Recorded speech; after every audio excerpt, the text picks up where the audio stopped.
খেলে গেছে মেসি, রেখে গেছে প্যান। দয়া করে যদি একটা পেনাল্টি দেন। ধন্যবাদ মাননীয় মহাশয়রা, আমি বক্তব্যটা শুরু করে দেওয়ার জন্য।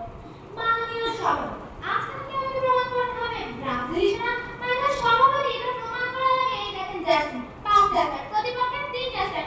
মাননীয় সভাপতি, আমি প্রতিপক্ষকে বলবো 5টা বিষয়ে ছুঁয়ে রাখেন, তারপরে কথা বলতে আসুন।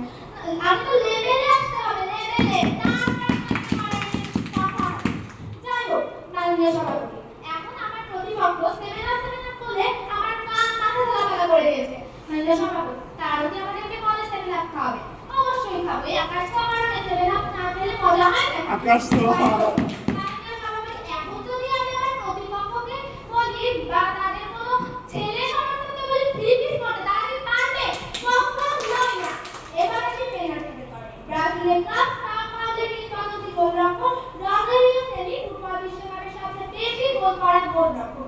তিনি শুধু পেনাল্টি থেকে 59টিরও বেশি গোল করেছেন। মাননীয় সভাপতি, আর্জেন্টিনা সমর্থকরা শুধু বলবে যে তোমাদের নেইমারই করছে, নেইমারই করছে। মাননীয় সভাপতি, আমাদের নেইমার হচ্ছে ইয়াংস্টার, ইয়াংস্টার।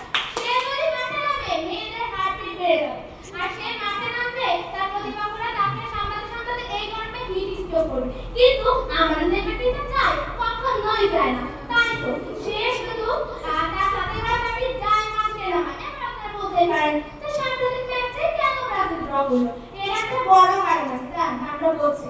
এর কারণ হলো যদি ব্রাজিল প্রত্যেকবার হচ্ছে বিশ্বকাপ পায়, তাহলে তো অন্যান্য দেশেরা তাদের উপর থেমে যাবে। কিন্তু ব্রাজিল যেটা চায়, তাই তো ব্রাজিল এখন রেস্টে আছে। বড়দেরকে সুযোগ দিয়ে এখন একটু রেস্ট করছে। এবার আসি আপনাদের সবার প্রিয় মেসি। আর আর্জেন্টিনা সমর্থকদের শুরুতেও মেসি, শেষেও মেসি।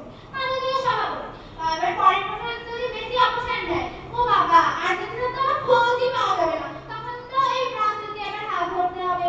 ব্রাজিল তো রেস্টে আছে বললাম। যাই হোক, এবার টেস্টের কথায় আসি।